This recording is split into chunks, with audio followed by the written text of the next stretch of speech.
ఆ సాయినాథుని మీరు ఆ స్థాయికి చేరుకోవాలని ఆశీర్వదిస్తూ మమ్మల్ని బలవంతంగా తోసేస్తూ దానికి నిర్వచనంగా ఏర్పాటు చేసుకున్నటువంటి వీడ్కోల సభకి నన్ను ఆహ్వానించినందుకు అందరికీ కృతజ్ఞతలు. ఒక పక్షికి రెక్కలెలాగో మనిషికి స్నేహం అలాగో. ఎందుకంటే రెక్కలు లేనిదే పక్షి ఎగరలేదు, స్నేహం లేనిదే మనిషి ఎదగలేడు. ఎలాగంటే ఈ స్నేహితులందరూ ఎలా ఉంటారంటే ఒక పోస్ట్ బాక్స్ లో ఉత్తరాలు లాంటి వాళ్ళు. లోపల ఉన్నంత కాలం బాగా కలిసి ఉంటారు, బయటపడ్డప్పుడు మాత్రం ఎవరు చిరునామాకు వాళ్ళు తుర్రుమని పారిపోతారు. అలా కాకూడదు. ఎక్కడున్నా బాగా కలిసి మెలిసి ఉండాలి. నాకు తెలిసి మీ అందరినీ కలిపి నేను మాట్లాడబోయేటువంటి చివరి స్పీచ్ అనుకుంటాను. ఇప్పుడు నేను మాట్లాడేది మీ మనసును నొప్పించవచ్చు, కానీ మీరు నన్ను ఒప్పుకోక తప్పదు. ఎందుకంటే దాదాపు 16-17 సంవత్సరాల వయసు రాగానే ఏదో వింత ఆలోచనల ప్రపంచంలోకి అడుగుపెట్టి ప్రేమ అనేటువంటి ఒకదాన్ని సృష్టించుకుంటున్నారు.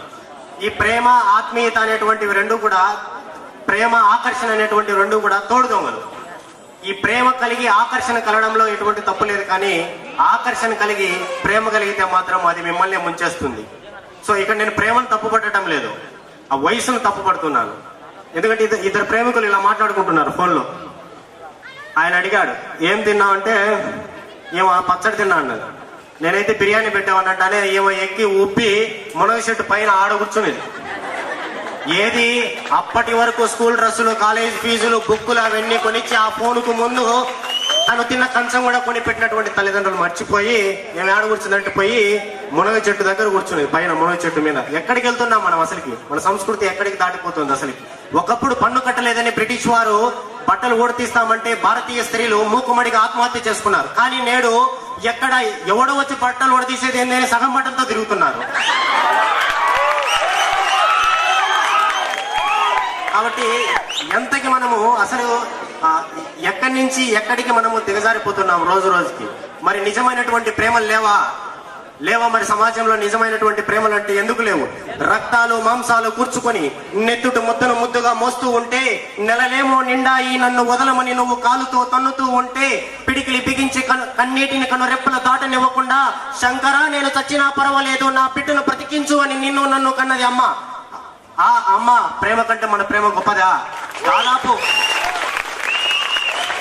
దాదాపు 9 నెలలు కడుపులో తల్లి దాచుకుంటే, దాదాపు 9 నెలలు తల్లి కడుపులో దాచుకుంటే నువ్వు బయటపడిన తర్వాత 20 సంవత్సరాల వరకు నువ్వు ఎక్కడ పాదం పెడితే దాని కింద తన అరచేయి పెట్టి, నువ్వు కష్టపడితే తను బాధపడి, నువ్వు నష్టపోతే ఆ నష్టాన్ని తను భరించి నీకు ధైర్యంగా నిలిచినటువంటి ధైర్యం నాన్న.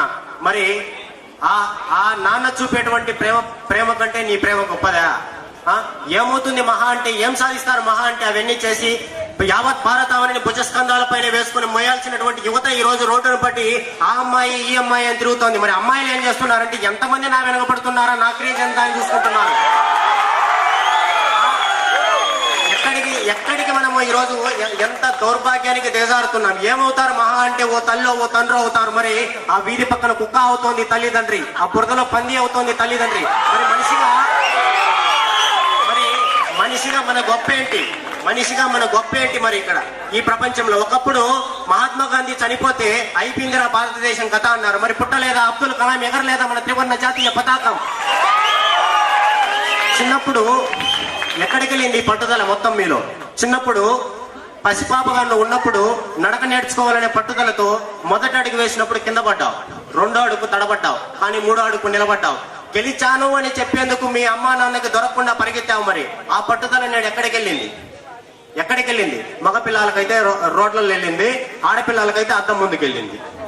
సో తల్లిదండ్రులు కూడా ఎలా పెంచుతున్నారంటే ఈ రోజు నా కూతురికి ఏ డ్రెస్ వేస్తే బాగుంటుంది, ఏ కటింగ్ కొట్టించే బాగుంటుంది అని ఆలోచిస్తున్నారు తప్ప ఆ కూతురు ఎంత సంస్కారవంతంగా ఉంది, ఎంత పద్ధతిగా నడుచుకుంటోంది, ఆ కొడుకు ఎంత పద్ధతిగా ఇంట్లో వస్తున్నాడు, ఎంత పద్ధతిగా రూమ్ లో ఉన్నప్పుడు వాళ్ళ సెల్లులో ఏం చేస్తున్నారు, అవన్నీ మర్చిపోయి తల్లిదండ్రులు కూడా ప్రవర్తిస్తున్నారు. గురువులు కూడా ఏం చేస్తున్నారంటే బ్లాక్ బోర్డుకు పాఠాలు అప్పచెప్పడం మొదలుపెట్టి చాక్ పీస్లు అరగొట్టుతున్నారు. అంతకు మించి ఇంకేం చేయడం లేదు. సో గురువు యొక్క పాత్ర సక్రమంగా నిర్వహించడం లేదు. సో గురువు కూడా తన యొక్క పాత్రను సక్రమంగా నిర్వహిస్తే మన సమాజం ఎప్పుడు బాగుపడుతుంది. నీది ఏమీ లేదు అనుకుంటే నీది ఏమీ ఉండదు ఈ ప్రపంచంలో. నేను లేనిది ఏమీ లేదనుకుంటే నువ్వు లేనిదే ప్రపంచం ఉండదు. కాబట్టి